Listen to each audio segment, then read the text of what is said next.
A lingering question that demands attention and answers is whether countries around the world are making enough of a coordinated and concerted effort to ensure the cessation of violence between Russia and Ukraine. With no ray of hope yet in sight, the rebuilding of damages accrued to date will easily exceed the $1 trillion mark. The world's leaders, however, need to be objective in their approach to the issue. Even if the war stopped today, Ukraine would require financial assistance of at least anywhere between $15 billion and $20 billion just to make a fresh start. This figure will continue to rise with each passing day of war. Thousands have died in Ukraine, and the incessant bombardment of attacks have caused hundreds of thousands of others to flee their homes. Ukraine's average fall in real GDP was around 32%. While inflation was hovering around 27% in 2022, a vivid reflection of where the country is headed. On the other side, Russia, which has dominated some aspects of the war despite the West's both covert and overt support for Ukraine, is experiencing negative trends in its economic indicators as well. Economic sanctions on Russia by many countries have squeezed the Russian market. The output of Russia's medium and high-tech industries has contracted sharply. The list of losses suffered by both sides in the conflict is staggering, and given the current circumstances, things are only going to get worse. Thousands of soldiers on both sides have died. 7-8 million people have become refugees, which is a very major loss. So the loss goes into billions and billions of dollars on both sides. But the worst thing is that this war has created new areas of problem. And those problems are which are affecting the whole world.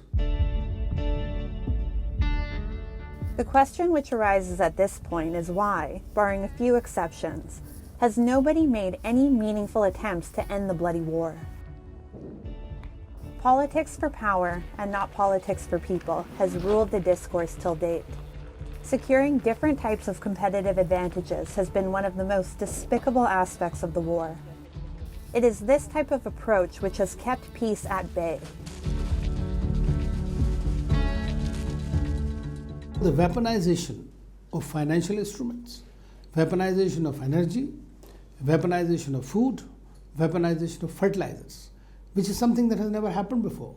And that is taking its toll over the rest of the world. And most importantly, the biggest loss and the biggest impact of this war is indirect, and that is on the global south.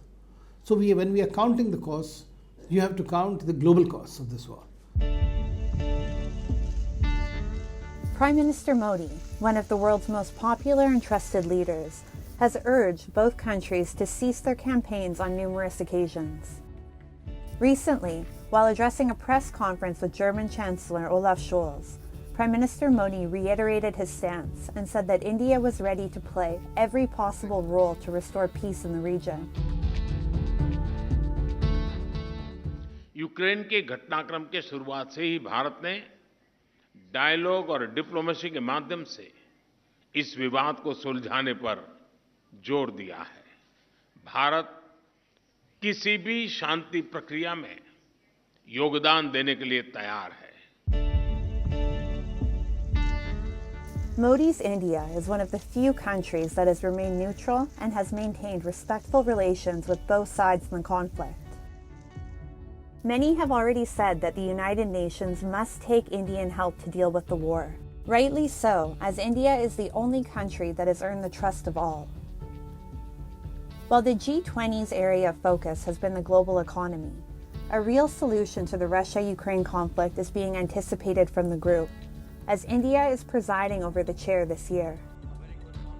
As the war wages on, more countries continue to adopt India's strategy, one which is people and peace-centered. The Indian position for dialogue and diplomacy, which was initially critiqued, now stands vindicated.